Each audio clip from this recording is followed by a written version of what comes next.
ପାଠ ପଢ଼ିବାକୁ ଜମା ଇଚ୍ଛା ହେଉନି। ମୁଁ କେମିତି ପାଠ ପଢ଼ିବି? ମୋର ମନ ହେଉନି, ମୋର ଇଚ୍ଛା ହେଉନି ପାଠ ପଢ଼ିବା ପାଇଁ। ମୁଁ କେମିତି ପାଠ ପଢ଼ିବି? ମନଟା କାହାର ପିଲାମାନେ? ମନଟା ହେଉଛି ଆମର। ଆମ ଭିତରେ ହିଁ ମନଟା ଅଛି। ପଢ଼ିବା ପାଇଁ ଇଚ୍ଛା ହେଉନି କାହିଁକି? ମନ ହେଉଛି ସବୁଠାରୁ ବଡ଼ ଶକ୍ତିଶାଳୀ। ପୃଥିବୀର ସବୁଠାରୁ ଶକ୍ତିଶାଳୀ ହେଉଛି ଏଇ ମନ। କାହିଁକି ନା ଏଇ ସମାଜରେ ସବୁଠାରୁ ବଳବାନ ହୁଏ ମନ। ଯେତିକି ବି ସମାଜରେ କନ୍ଦଳ ହୁଏ, ଯେତିକି ବି ସମାଜରେ ସଂଘର୍ଷ ହୁଏ, ଏଇ ମନକୁ ଆୟତ୍ତ ନ କରିବା ଯୋଗୁଁ ହିଁ ହୋଇଥାଏ। ପାଠ ପଢ଼ାରେ ମଧ୍ୟ ମନକୁ ତୁମେ ଆୟତ୍ତ କରିପାରୁନ ବୋଲି ପାଠ ପଢ଼ି ପାରୁନ। ତେଣୁ ମନ ହେଉଛି ବହୁତ ବଡ଼, ମନକୁ ହେଉଛି ବହୁତ ଶକ୍ତିଶାଳୀ। ପଢ଼ିବା ପାଇଁ ତୁମକୁ ସବୁଠାରୁ ମନ ହିଁ ଦରକାର। ଏଥିରୁ ତୁମେ ମୁକ୍ତି କିପରି ପାଇବ? ଏଇ ମନକୁ ତୁମେ କଣ୍ଟ୍ରୋଲ କିପରି କରିପାରିବ? କନସେନ୍ଟ୍ରେସନ ବଢ଼ାଇବା ପାଇଁ ମନକୁ ସ୍ଥିର ରଖିବାକୁ ପଡ଼ିବ, ମନକୁ ଆୟତ୍ତ କରିବାକୁ ପଡ଼ିବ।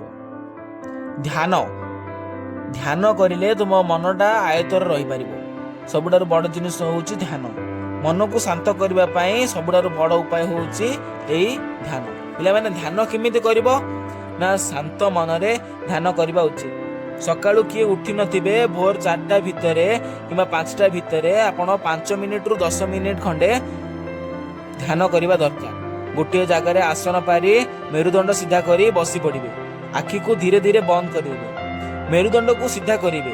ଏହାପରେ ମନକୁ ପ୍ରାଣରେ ଲଗାଇ ଦେବେ। ଅର୍ଥାତ୍ ମୋ ଜଣାତରେ ନିଶ୍ୱାସ ବାହାରୁଛି, ମୋ ଜଣାତରେ ନିଶ୍ୱାସ ଯାଉଛି। ଏଇ ମନ ଓ ପ୍ରାଣକୁ ଦୁଇ ବନ୍ଧୁ କରିଦେବେ। ତେଣୁ ଏଇ ମନ ଓ ପ୍ରାଣକୁ କିଛି ସମୟ ପାଇଁ ଏକାଠି କରିଦେଇ ଏଇଭଳି କିଛି ସମୟ ରୁହ। ଦେଖିବେ ଧୀରେ ଧୀରେ ମନ ଓ ପ୍ରାଣ ଦୁଇଟି ଯାକ ଶାନ୍ତ ହୋଇଯିବ। ଯେତେ ବି ମହାପୁରୁଷ ହୋଇଛନ୍ତି ସମସ୍ତେ ନିଜ ମନକୁ ଏକାଗ୍ରତା ସବୁବେଳେ କରିଥାନ୍ତି, ଯାହା ଫଳରେ ସବୁ ସମୟରେ ସଫଳତା ପାଇଥାନ୍ତି। ଏଇଭଳି ଧ୍ୟାନ ବଳରେ ଆମେ ଜୀବନର ପ୍ରତ୍ୟେକଟି ଲକ୍ଷ୍ୟକୁ ପାଇପାରିବା। ତେଣୁ ମନକୁ ଏକାଗ୍ରତା ରଖିବା ପାଇଁ ପ୍ରଥମେ ଧ୍ୟାନ କରିବା ଉଚିତ। ଧନ୍ୟବାଦ।